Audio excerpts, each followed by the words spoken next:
ओम श्री शिवाय नमस्तुभ्यम। दर्शकों, कैसे हैं आप? आशा करते हैं कि आप सभी स्वस्थ व प्रसन्नचित्त होंगे। प्यारे दर्शकों, हमारे भारतीय शास्त्रों और पुराणों में जीवन में आने वाली हर समस्याओं के समाधान के विषय में बताया गया है, लेकिन शास्त्रों की जानकारी के अभाव में मनुष्य कष्ट, पीड़ा, भारी गरीबी सहन करता रहता है और जीवन में गरीबी और कष्ट पीड़ा में ही कटता जाता है। जो मनुष्य शास्त्रों और वेद पुराणों में लिखे अनुसार उपाय कर लेता है, वह अपनी सभी मनोकामनाएं पूर्ण कर लेता है और वह धन्य दान से संपन्न हो जाता है और माता लक्ष्मी हमेशा के लिए उनके घर में निवास करती है। तो दर्शकों, अब आपको घबराने की कोई ज़रूरत नहीं है। पूज्य गुरु जी के आशीर्वाद से हम भारतीय धर्म पुराणों की जानकारी आप तक पहुंचाते रहेंगे। जो दर्शक अभी अभी इस चैनल पर नहीं जुड़े हैं, चैनल को सब्सक्राइब कर सकते हैं ताकि हमारे द्वारा दी हुई जानकारी का वीडियो आप तक पहुंचता रहे। प्यारे दर्शकों, ध्यान रखना है, आपको बेल आइकन ऑन करना है ताकि आपको समय पर जानकारी का नोटिफिकेशन आपको समय रहते प्राप्त हो जाए और आपको जानकारी का पूरा फायदा मिल जाए। तो प्यारे दर्शकों, अब कुछ ही दिनों बाद नव वर्ष प्रारंभ होने वाला है। इस नव वर्ष आपके घर में सुख समृद्धि का वास हो, माता लक्ष्मी आपके घर में निवास करे, ऐसी जानकारी हम आपके लिए लेके आए हैं। प्यारे दर्शकों, यह पूरे साल में एक योग बनता है और इस वर्ष पूज्य गुरु जी के आशीर्वाद से यह योग बन रहा है। दर्शकों, एक छोटा सा उपाय हम आज आपको बताने वाले हैं। उपाय को जानने के लिए आपको वीडियो को पूरी और अंत तक देखना है। साथ ही साथ वीडियो को पूरी ध्यान से समझना है, तभी यह उपाय कारगर होगा।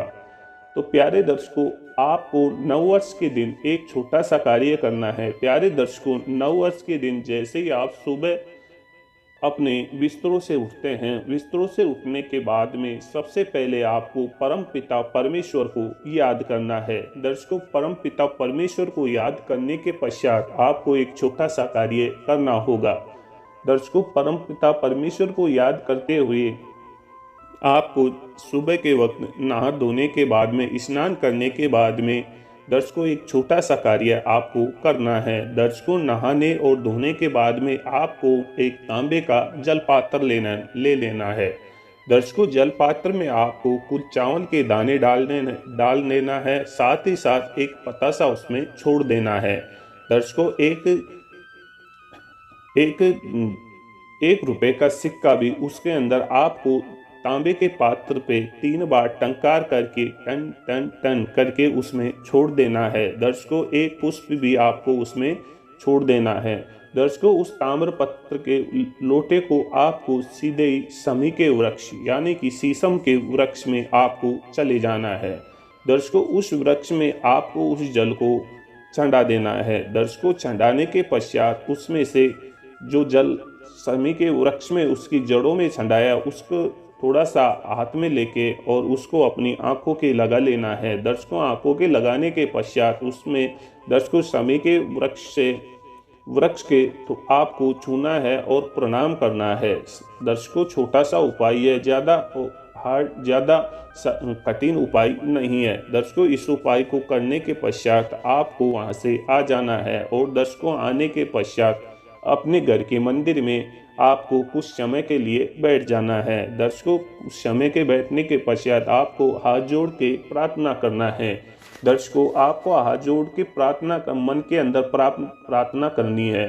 मन के अंदर आपको एक छोटी सी प्रार्थना करनी है। दर्शकों, मन के अंदर एक छोटी सी ये प्रार्थना करनी है कि आपको कि हे पिता परमेश्वर, आज जो मैंने ये छोटा सा उपाय किया है उसको सफल कर दीजिए और माता लक्ष्मी हमेशा के लिए मेरे घर में निवास करे। कुबेर महाराज का हमेशा मेरे घर में डेरा रहे और अपने इष्ट देवताओं को सभी को आज के दिन आपको याद करना है। तो दर्शकों, ये छोटा सा उपाय आप करके देखना, जरूर आपको सफलता प्राप्त होगी, क्योंकि यह उपाय स्वयं पूज्य गुरु जी के द्वारा हमें बताया गया है और आपके जीवन में सुख समृद्धि और माता लक्ष्मी का वास हमेशा के लिए बना रहेगा। तो दर्शकों, मिलते हैं एक और नई जानकारी के साथ। तब तक के लिए जय श्री राधे, जय श्री श्याम। आपके जीवन में नव वर्ष सुख और समृद्धि का वास लेके आए।